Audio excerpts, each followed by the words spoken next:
तो शास्त्रीय परंपरा यह है कि उन्होंने कहा कि अगर कोई जिह्वा से जप करे वो भी मंगलमय है, पर अगर वो होठों के माध्यम से उच्चारण न करके केवल होठ हिले और शब्द का उच्चारण न हो तो वो और श्रेष्ठ है। और होठ भी न हिले, केवल मन के द्वारा हो तो और उत्कृष्ट है। पर मानस की ये साधना पद्धति नहीं। रामचरितमानस में सबसे अधिक महत्व तो जिह्वा से जप करने का दिया गया। कृपया एकाग्र रह करके ये जो चित्र सी बात लगती है उस पर आप ध्यान दें। गोस्वामी जी चाहे आप विनय पत्रिका को पढ़ें चाहे मानस को पढ़ें, ऐसा लगता है कि उन्होंने जिह्वा के जप को ही सर्वश्रेष्ठ स्थान दे दिया। अब गोस्वामी जी से कहा जा सकता है कि ठीक है, जिह्वा से जप जो है वो तो साधारण व्यक्तियों के लिए है, पर जो योगी होंगे वो तो केवल मन से ही करते होंगे। गोस्वामी जी की पंक्ति आप नाम वंदना के प्रसंग में पढ़िए। गोस्वामी जी कहते नाम जी है जप जागरण जोगी, विरच विरंच प्रपंच वियोगी। बड़े बड़े योगी जो है वो जिह्वा से भगवान के नाम का जप करके उस महत् तत्व का, उस दिव्य तत्व का अनुभव करते हैं। गोस्वामी जी जिह्वा पर इतना बल क्यों देते हैं? क्या ये क्यों नहीं कह देते कि ये तो बहुत बढ़िया उपाय है? कि जब कोई व्यक्ति ये कहता है और अगर वो ये कहता है कि भाई हम तो माला आदि को दिखावा समझते हैं, हम तो बस मन ही मन करते हैं, तो सत्य भी हो सकता है और केवल न करने का एक बहाना भी हो सकता है। इसका अर्थ ये है कि भाई हम कहते कि हम दिखावा नहीं करना चाहते, इसलिए माला से जब क्यों करें, कि जब तो मन में ही होना चाहिए। तो बात तो सब ठीक ही है, ये भी ठीक। अब वो प्रसिद्ध वाक्य है, गंगा स्नान की क्या आवश्यकता? संत कबीर ने बार बार इसकी ओर संकेत किया, तीर्थ में स्नान करने से क्या होगा, मूर्ति का पूजन करने से क्या होगा, या केवल माला लेकर के जप करने से क्या होगा। माला तो कर में फिरे, जीव फिरे मुख माही, मनुआ तो 10 दिस फिरे, यह तो सब सुनना ही। ठीक है, जिन संतों ने यह बात कही उनका एक अपना दृष्टिकोण है कबीर ने, और अनेक ग्रंथों में इसका वर्णन किया गया, पर इसका दूसरा पक्ष बड़े महत्व का है और उस पक्ष को मानस में अत्यधिक महत्व दिया गया। और वो पक्ष यह है कि कहीं ये सारी वस्तुएं जो हैं वो हमारे जीवन में इसको अपने आलस्य या प्रमाद को छिपाने के लिए आड़ न बन जाए। और उसका अर्थ है कि किसी से कहा जाए कि भाई गंगा स्नान करने चलेंगे, और कह दे गंगा तो अपने हृदय में ही है, मन चंगा तो कठौती में गंगा। तो बात हो सकता है सही, पर क्या सचमुच मन चंगा है क्या? कि केवल दूर न जाना पड़े, स्नान न करना पड़े, इसलिए आपने वो वाक्य दोहरा दिया। इसलिए वस्तुतः व्यक्ति ऊंचे सिद्धांतों की आड़ लेकर के केवल अपनी जो उसकी दुर्बलताएं होती हैं, उसका प्रमाद, आलस्य और तमोगुण होता है, उसके समर्थन में वो प्रयोग करता है। इसलिए भक्ति शास्त्र की परंपरा यह है कि अगर लोगों को दिखावा भी लगे, ठीक है, आपने कह दिया मन में जब करते हैं तो आप बड़ी ऊंची स्थिति में है। एक व्यक्ति माला लेकर के जब करे तो कहें बड़ा वो दिखावा कर रहा, पर कम से कम कर रहा है। आप कर रहे हैं कि नहीं कर रहे हैं इसका तो कोई पता नहीं। आप कह रहे हैं, पर आपको क्या स्मरण होता है क्या? बल्कि गोस्वामी जी ने तो बड़ा विनोद भरा वाक्य कहा। तुलसीदास जी तो तुलसी की माला भी पहनते थे, जब भी करते थे माला पर। तो किसी ने गोस्वामी जी से कहा कि महाराज ये इस तरह के जप करना क्या दम्भ नहीं है? दम्भ माने दिखाने की चेष्टा। तो मैंने पत्रिका में गोस्वामी जी ने ऐसी साहित्यिक भाषा में बड़ी मीठी बात कही। उनका दंभ हो कलि नाम कुंभज सोच सागर सोस। दंभ से लिया गया भगवान का नाम भी कुंभज है और शोक सागर को सुखा देता। व्यंग्य क्या है कि ठीक है, जैसे समुद्र विशाल है और अगस्त जो है उनका जन्म तो घड़े से हुआ, लेकिन वो घड़े से जन्म लेने वाले अगस्त ने समुद्र को पी लिया। सही न लगने पर जैसे वो सही है, उनका जैसे कुंभज जो है समुद्र को पी लेते हैं, इसी प्रकार से दंभज राम नाम भी शोक को सोख लेता। अगर कुंभज सोख लेंगे तो दंभज क्यों नहीं सोख लेगा? ये गोस्वामी जी की कितनी बड़ी आस्था है।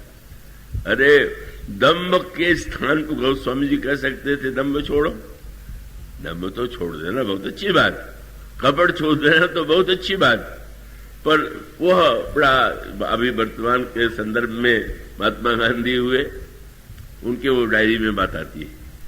किसी महिला ने कहा कि पहले तो मैं माला से जप करती थी पर मन तो लगता नहीं था, तो मुझे लगता था कि ये तो दिखावा है और कपट है, इसलिए मैंने जप करना छोड़ दिया। तो महात्मा जी ने ये नहीं कहा कि बहुत अच्छा आप निष्कपट हो गई, तो बहुत अच्छा आपने किया। उनका देवी आपने तो उल्टा अर्थ ले लिया। त्याग करना चाहिए था कपट का, त्याग कर दिया माला का। उसका अर्थ ये है कि भाई हम चेष्टा ये करें, गोस्वामी जी का ये अर्थ नहीं ले लीजिएगा कि दंभ ही करना चाहिए, कपट ही करना चाहिए, उल्टा अर्थ हो जाएगा। उनका अभिप्राय ये है कि अगर दूसरे को प्रतीत हो और मान लीजिए कुछ दिखावे की वृत्ति भी शेष हो, तो दिखावे के लिए तो आप अनेक काम करते हैं। आप बढ़िया वस्त्र दिखावे के लिए पहनते हैं, आप धुले वस्त्र और नए नए रूप रंग वाले वस्त्र दिखावे के लिए पहनते हैं। आप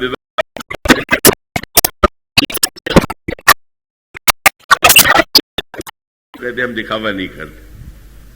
कैसी विचित्र विडंबना है। अगर आपके जीवन में सचमुच बिल्कुल कोई दिखावा हो ही नहीं, तो आपको एक कहने का अधिकार हो सकता है, पर पग पग पर हर क्षण दिखावा करें और केवल हम भक्ति का दिखावा नहीं करेंगे, इससे बढ़ करके मनुष्य अपने आप को ठग रहा है, इसका ही ये प्रमाण। तो सुंदर संकेत क्या है?